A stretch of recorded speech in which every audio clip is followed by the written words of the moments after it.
mstari wa 31 anasemaje? Anasema wakamwambia, mwamini Bwana Yesu nawe utaokoka pamoja na nyumba yako. Amen. Bwana Yesu asifiwe sana. Ukimwamini Yesu utaokolewa wewe pamoja na nyumba yako.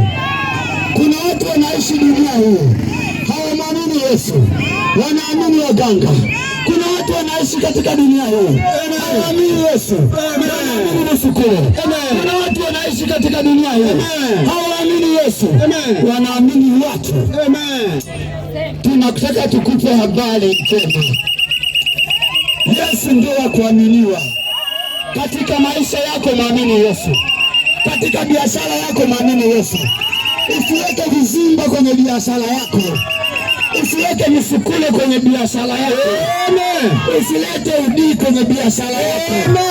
Hebu mwamini Yesu. Anasema ukimwamini Yesu utaokolewa wewe mwenyewe pamoja na nyumba yako. Kuna mtu mwingine eti mpaka kufanikiwa akamtoa kafara mama yake, akamtoa kafara mtoto wa kwanza. Alafu ndio aanze kuiamini ile kafara. Ile kafara ndio impe mali. Sasa tunakutahadharisha leo. Wakumwamini ni nani? Wakumwamini ni nani?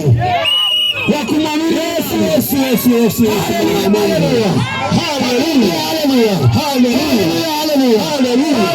Haleluya. Ndugu zangu, mimi nimekuja hapa, ninataka tukumbushane tu, maana sisi tuliumbwa na Mungu mmoja. Amina. Leo hii unamwamini mganga wa kienyeji, anakupunguzia watoto nyumbani. Hatari hiyo. Yaani ukitoa kafara ulikuwa na watoto 4, wanabaki watatu. Hiyo dengo hiyo.